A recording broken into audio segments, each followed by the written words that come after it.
साथियों को मेरा सादर प्रणाम। आज का विषय या सदन का विषय केवल एक देश एक चुनाव नहीं, अपितु एक देश एक चुनाव से विकसित भारत के लिए एक उज्जवल रास्ता तैयार करना है, जो कि भविष्य की ओर अग्रसर करता हो, जिसकी परिकल्पनाएं उस वट वृक्ष के समान हो, जिसकी जड़ें हमारी पुरातन संस्कृति हो, जिसका तना हमारे लोकतांत्रिक मूल्य हो, जिसकी शाखाएं हो सबका साथ, सबका विश्वास और सबका विकास, युवा कौशल जिसकी पत्तियां हो, जिसे सींचे हम अपने परिश्रम से और फल स्वरूप मिले हमको विकसित विश्व गुरु भारत। भारत में फिलहाल लोकसभा और विधानसभा के चुनाव अलग अलग समय पर हो रहे हैं। एक देश एक चुनाव का मतलब है कि पूरे देश में एक साथ एक ही दिन और एक ही समय पर लोकसभा और विधानसभा के चुनाव हो।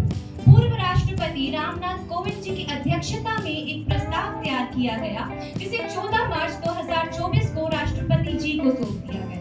अगर यह प्रस्ताव भारत में लागू हो जाता है तो चुनावों की व्यवस्था पूरी तरह बदल दी जाएगी। इसमें हमें गांव का प्रधान और देश का प्रधानमंत्री 100 दिन के अंदर अंदर ही चुन लेना होगा। इसमें एक अनुमान यह भी लगाया जा रहा है कि वर्ष 2029 में लोकसभा और विधानसभा के चुनाव एक साथ होंगे। भारत दुनिया का इकलौता ऐसा देश है जहां औसतन हर 5 महीने में किसी न किसी राज्य में चुनाव होते हैं और पूरा देश इस कार्य में व्यस्त रहता है। अगर यह व्यवस्था बदल दी जाए तो भारत को कुछ बड़े फायदे होंगे। इससे जो राजनीतिक पार्टियां चुनावी मशीन बन गई है, वह लोगों की सेवा करने वाली मशीन बन जाएगी। इससे लोगों का भी समय बचेगा और सरकार का खर्च भी कम से कम 12,000 करोड़ रुपए तक कम हो जाएगा।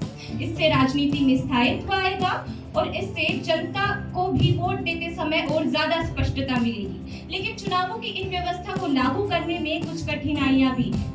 चुनाव आयोग के पास इतने लोग ही नहीं है कि वह लोकसभा और विधानसभा के चुनाव एक साथ करा सके। हमारे पास इतनी ईवीएम मशीन भी नहीं है और बीजेपी के लिए संसद के दोनों सदनों में इस बिल को पास करवाना भी एक बड़ी चुनौती है। और आज एक बड़ी चुनौती यह भी है कि कहीं इस बिल का हाल भी वक्फ बोर्ड वाले बिल जैसा तो नहीं हो जाएगा।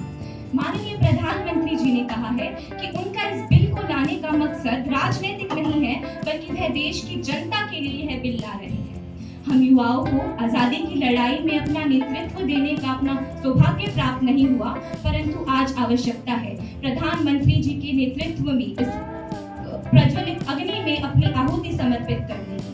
और सिंह की गर्जन की भांति नेतृत्व की क्षमता के साथ मैं युवाओं का आह्वान करना चाहूंगी।